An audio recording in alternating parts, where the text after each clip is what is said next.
আসসালামু আলাইকুম। সবাই কেমন আছেন? আমিও ভালো আছি আপনাদের দোয়ায়। আশা করি আপনারাও অনেক ভালো আছেন আল্লাহর রহমতে। আপনাদের কাছে আজকে আমি যে ফতুয়াটি সেলাই দেখাচ্ছি সেটির কাজ আমার পুরোপুরি শেষ হয়ে গেছে। এটা হচ্ছে ফতুয়ার, দেখেন সম্পূর্ণ সেলাইয়ের পরে। আর উপরের অংশের আজকে আমি টিউটোরিয়ালটা দেখাবো। এটা হচ্ছে আমি প্রথমে যে ফুলটা সেলাই করেছি এটা বেশ শার্টেন স্টিচ দিয়ে।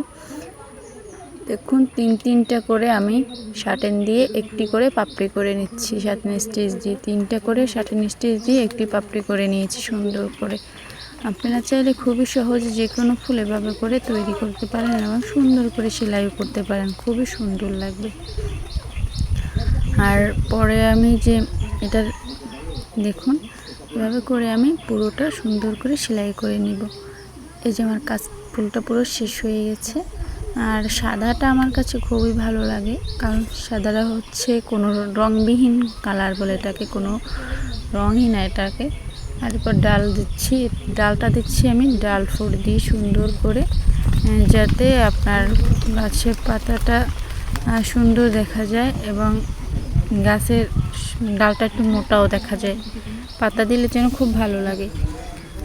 আর আমি আপনাদের সাথে বয়স দিতে দিতে সুন্দর একটা বৃষ্টির ফোঁটা পড়তেছে আর খুবই ভালো লাগতেছে। কিন্তু এখন বর্ষাকাল সেহেতু আপনাদের একটু ভিডিও করতে সমস্যা হয়, আমাদের ইনডোরে ভিডিও করতে হয়। আর এর পর্যায়ে আমি আপনাদের সাথে পাতার কাজটা শেয়ার করতেছি। পাতাটা দিতে শার্টেন স্টিচ দিয়ে সুন্দর করে, মিস্টেক হয়েছে, এটা হচ্ছে ফিশবোন স্টিচ। ফিশবোন স্টিচ শার্টেন স্টিচের মতোই সেম, কিন্তু জাস্ট একটা শার্টেন দেওয়ার পরে দুই পাশ থেকে দুই দিক করে নিতে হয়, তাহলে এটাকে ফিশবোন স্টিচ হয়ে যায়। আর ফিশবোন স্টিচটা দিলে পাতাটা জাস্ট রিয়েল একটা লুক আসে, এই জন্য আমি ফিশবোন স্টিচটাই বেশিরভাগ সময় সাজেস্ট করে থাকি।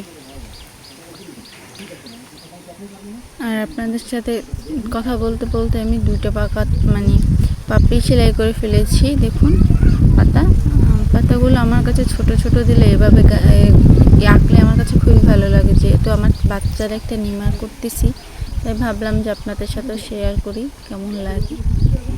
এই পর্যায়ে দেখুন আমার দুটো পাতা দেওয়া শেষ। এখন দেবো ফুলের ভিতরে ফ্রেঞ্চ নট।